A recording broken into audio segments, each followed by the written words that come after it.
Yo yo yo, my name is Norstier and welcome back to my beginner's playthrough series for Stellaris. We're playing as the United Nations of Earth, and in the first episode it was quite an in-depth episode, really just looking at all the different options and interfaces. Today we're really going to get into the meat of the game. We have found our first planet, so we're going to discuss planets, colonization, and we're going to explore the galaxy a little bit. If you do enjoy the content, please do subscribe, and also check out my Twitch stream where I'm going to be playing another similar game and you can interact and ask me questions in real time. So without further ado, here we go. We are back in the game. So right at the end of the last stream I said keep an eye out for this symbol. That is a planet that is habitable. Now this particular one we haven't yet surveyed, so job number one, make sure it's surveyed. When it's surveyed, the planet colour will change to a solid colour, be that green for habitable. This one's going to be green. Red for really pretty dire. So without further ado, if you remember, I had ordered my science ship to basically explore all these planets without all these systems, without any major time spent on anything else. This time, cancel that. Let's survey that system. There's something there we want. The time has come. Survey. I'll leave my other science ship doing what it was going to do anyway. We have third science ship being built. Let's just hit play. So we can zoom in. It's worth having a look at some of the art here as well. There's our science ship. Whoa, hello. Our very fast science ship. And you can see it's in and doing its first set of scans. On the galaxy ship, on the galaxy map, we now have the UNS Walter Raleigh. Yet again, of course, we're low on credits for hiring a leader. Need 200, so I'm just going to hire another. I'm just going to sell some food so that I can hire another scientist. This time we're going to recruit. As before, we've already got a guy with expertise spacecraft, or a lady with expertise spacecraft. Statecraft. I think I might recruit another genius. So, 10% research speed on everything. Yeah, why not? Let's go for it.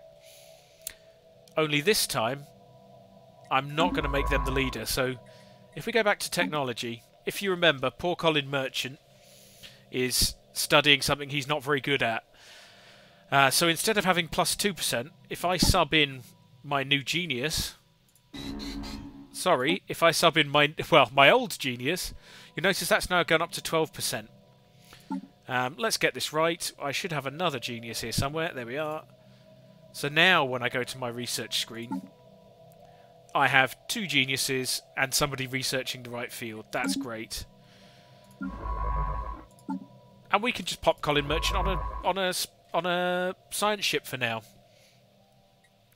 So again, I just want to get the flybys going as quickly as possible, just so I can find all of the really good stuff. So we'll keep him exploring, see how he goes.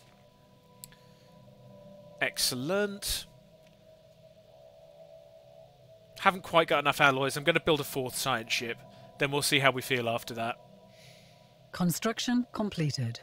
There we go, get our construction ship. Notice we've still got that research to gain. Let's get that going. So that little bit of extra research is actually quite a lot in the early game. So well worth it. And then as you can see, my ships are just going to get out there and start doing their thing. Excellent. So Sirius also has a habitable world. That makes the next move quite simple. Cancel all that. Let's get that survey going. We will have to survey Barnard's Star as well at some point. But for now, that's okay. If you look, our other science ships got out here, so we can get a lot more visibility about these hyperlanes. And as you can see, they're getting a lot more extensive out this direction. Although again, it looks like there's another good choke point here, which will protect this cluster, and maybe this. Looks very likely it would protect this as well, so that's another one it'd be good to try and get to. So Conviab is looking like a really important target in the near future. Let's get another science ship going. Oh. That should come through relatively quickly at this game speed. Construction voila. completed. So, our science ship. Yet again, we don't have enough money. Yet again, I'm going to sell food. And we've got another scientist coming. Normally I'd just take the youngest, but we do already have a very young statecraft scientist. Okay, let's go particles. Not going to do any particle research, but we can at least get them on the science ship. And let's not mess around with you. Can you start filling in these systems that we've missed, please? We'll see how you go after that. Oh, my construction ship. I'm going to send them up to Alpha Centauri for now. Once this is finished, we'll want to build an outpost there as quickly as possible. Note that I cannot build it yet. One, I don't have enough minerals, alloys, but also we haven't fully surveyed it. That's one of the negatives about sending your science ships out to explore so early on, is that you won't have explored enough to actually build anything. But I'd still rather have the information at this stage. Okay, so we have discovered our first strategic resource. The UNS Tereshkova has discovered a previously unknown strategic resource on Alpha Centauri 2, dubbed volatile motes. These preternatural particles contain a tremendous amount of energy, which could be exploited in energy production, as fuel, or even as explosives. While we do not yet possess the means to extract this resource, we should seriously consider establishing control over the system for future exploitation. The good news is we are definitely going to establish control over that. Can you see it? It comes here. It's greyed out because we can't use it yet. Generally, these strategic resources will come into play later in the game. But for now, yeah, it's handy. Oh, the discovery of alien life.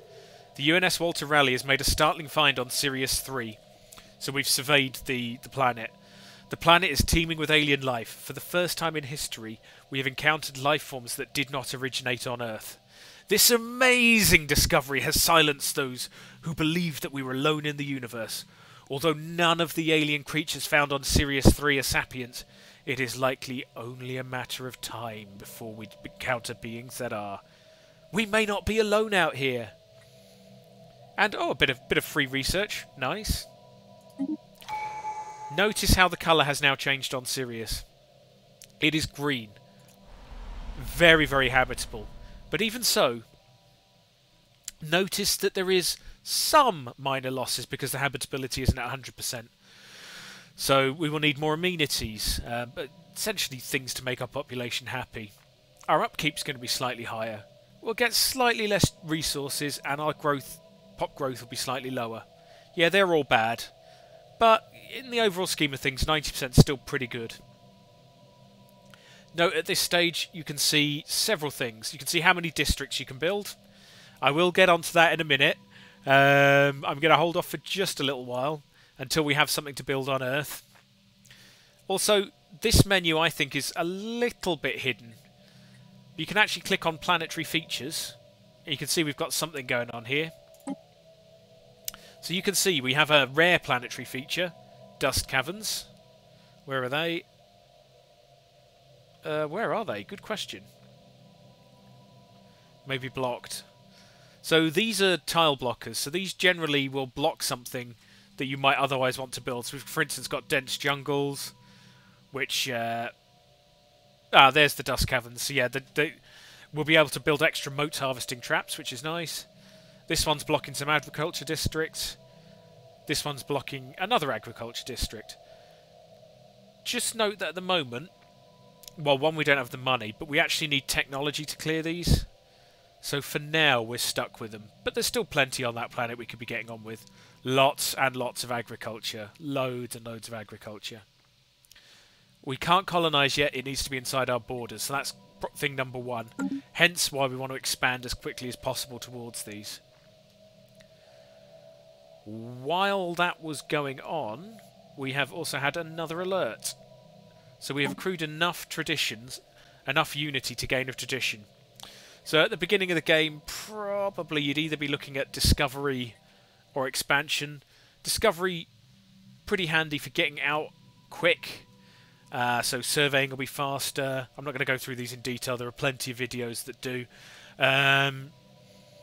Boosts your science. Expansion does what it says on the tin. And actually, I think this is the way I'm going to go. So for all of these, you will have an effect that you gain immediately. And generally, I would say all of the effects you get here are positive.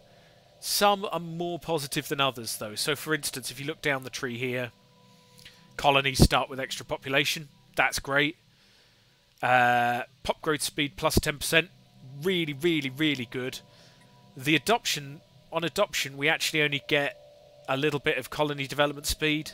I don't think that's great anyway. It's okay. But we're not actually doing any colony development right now, so it's pretty mediocre. But nonetheless, I like some of the other stuff here, so we're going to take it straight away. Then we could just let the game tick on, get our science ships going. Oh, hello. Contact report. Simple forms of life. The United Nations of Earth is abuzz with the news of alien organisms discovered some time ago. These little evolutionary marbles kindle in human people a renewed hope of first contact with intelligent beings. Well, that's all good. Intriguing. Mass extinction. Okay, our first stumbling steps into the void beyond Earth were not motivated solely by curiosity or a desire to conquer the unknown, or a need to leave our mark in the galaxy.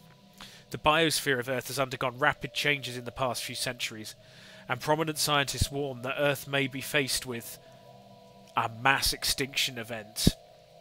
That cyclical purging of life that is inseparable from planetary existence in the greater cosmos. A research plan has been put together to study a number of planets rendered uninhabitable by major astronomical incidents or planet-bound catastrophes. We hope that by reconstructing these events, a similar fate may be avoided on Earth and the human race. For Earth. It falls to you as President of the United Nations of Earth, to ensure that this expedition is carried out. Contact the situation log for details. Okay. The situation log has been updated. Thank you very much. You'll also notice there's a little dot here. So let's go and have a quick look. We've still got our minerals refining target, which actually we're on for. Mass extinction through the Ages, so we need to find our broken planet. An asteroid belt orbits a star as the only witness to some grand cataclysm. A burned planet. This planet wallows in its own infernal crucible. Chilly planet. Astronomical records indicate that this planet was not always a frozen wasteland. A desolate planet. This planet is impressively barren, despite advantageous conditions for sustaining life.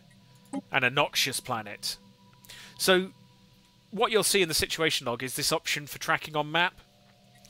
You can also track every single thing. I tend to avoid doing that. Or you can track everything in the sub-menu. I think on this one I'd like to. Just so we can see where they are. So if we now zoom out, here you go. So there are the systems that our 5 crazy planets are in. So we'll get round to them sooner rather than later, but for now, I'm not going to beeline for them. I want to get the information about our local area first. You notice at some point they have surveyed Alpha Centauri. It's got some tile blockers, but nothing too special. Yeah, again, quite a lot of agriculture. No problem, but you can see we've got 23 food. It's not priority number 1. So let's keep ticking along for another few minutes. Construction ship is now idle, so you notice it's yellow rather than green, so it's idle and away from a starbase. First fleet is idle, but in a starbase. So we just need to let one of these tick along. So we have another event. The Voltanum Star Assembly. We have recovered artifacts from an ancient alien civilization on Bernard Star 1. They must have been active in this region of space approximately 12 million years ago, judging by the age of the artifacts.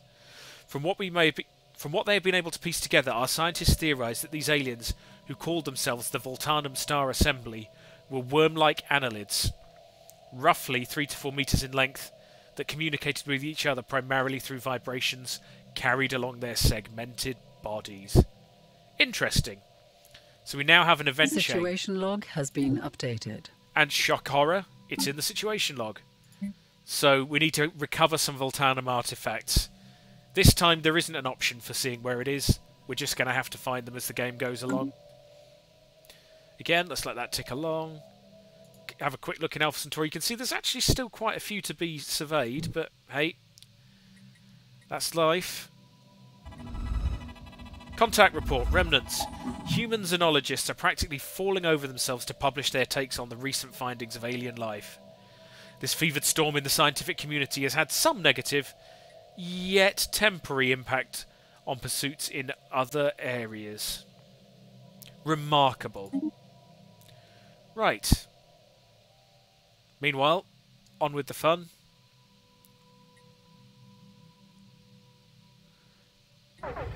Whoa, hello. The Matriarch.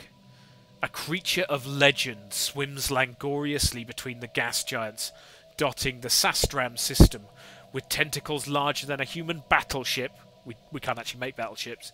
Her gargantuan proportions defy all of our previous encounters with organic life.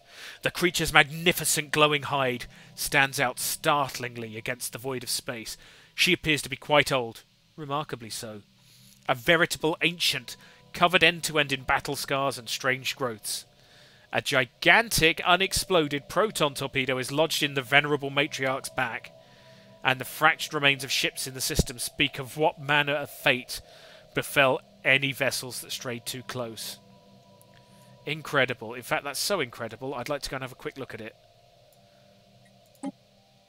Oh, thank you, game. Which system is it? It's got to be one of these. Incredible. Evasive maneuvers. There we go. So I've paused it very quickly. And there's a Gaia world. Gaia world's really, really good worlds. Going to be difficult to get to. If ever you see a red ship on the galaxy map, that's hostile. If ever you see the skull, that means it's so much more powerful than you that it's just off the scale. So if we tried to fight this, we're in big trouble. Wow, yeah, and you can see, look, debris around the system. So let's go and have a quick look. There we are, the Matriarch. Look, oh yeah, with a proton torpedo. So, yeah, okay, fine. One Matriarch. Now, note that by default, your scout ships are set to evasive mode. So these guys have got some sense. They're going to go nowhere near that star system. Another button that can be quite handy is this one. Restrict our fleets. I don't want my fleets going in there, even by accident. Now red on the map. Later on, sometime much, much later, we'll worry about that. But for now, annoyingly, we can't do anything. Contact report, Leviathan. News of a giant being seen in the dark void of space is spreading across the Empire like a plague. There is concern and optimistic wonder, but mostly brings an existential threat to the populace. Historical documents record this day as one of tremendous importance, and because we're xenophile, it's awe-inspiring. Meanwhile, let's explore.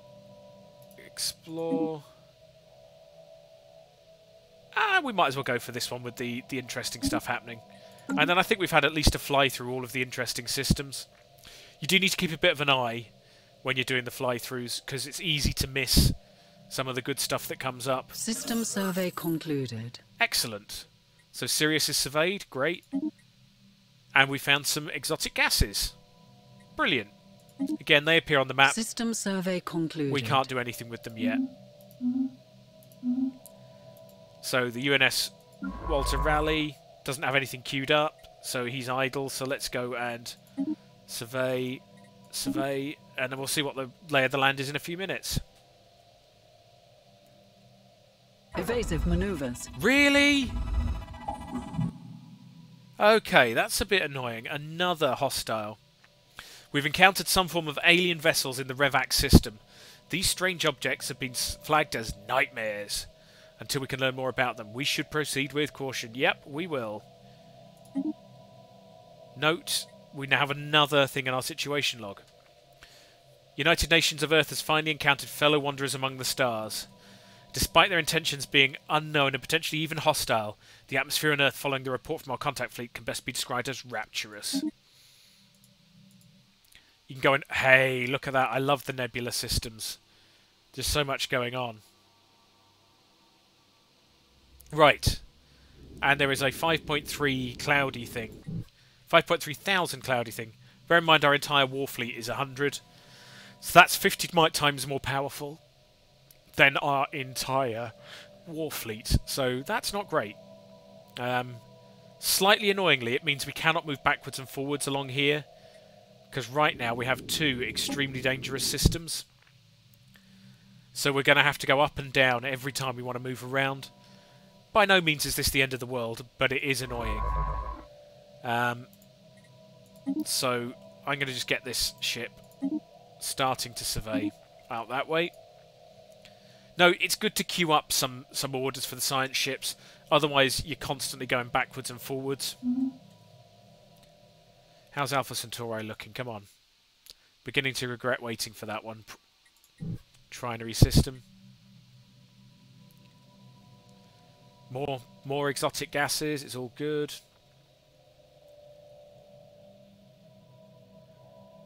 Anomalous readings registered. Right. So this is our first anomaly.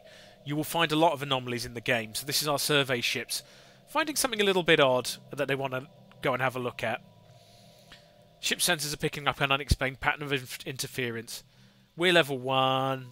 It's level 1. Yeah, we might as well research it. I'm getting a little bit impatient with this. So I'm just going to go and get Barnard's Star. It's not the world's best system, but it gets us expanding. Notice the cost in influence and in alloys. Note how much more expensive it is in influence if we move further away. So it's much, much better to colonise systems that are next to you. Much, much cheaper in influence.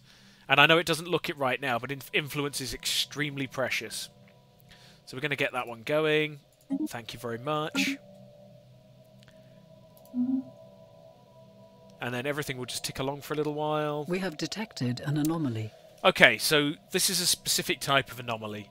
There are signs of activity by an ancient precursor civilization on this inhospitable rock. Notice how this is very hard. Our leader is level 1. This is very hard, level 8. It's going to take a huge amount of time to research. I'm going to leave that be for now. There'll be plenty of time to come back for that later. It's just be a little bit careful as you get further away from your home system, because that can come back to hurt. You want to make sure you get all of those anomalies if you can. Meanwhile, we have another tradition. Now we need to start thinking a little bit. We're going to be building colonies really soon. I'm going to take the extra pop. That's all positive. Pops are really, really handy. And in fact, speaking of pops being really, really handy, I do just want to go and have a look at Earth right now. So Earth. You can see at the moment we've got a little alert up here telling us that we can build buildings. Here's some spare building slots. I haven't bothered yet, so there's a few reasons, things that you should take a look at when you're looking at planets. One is unemployment. At the moment, we haven't got any available jobs. Okay, fine.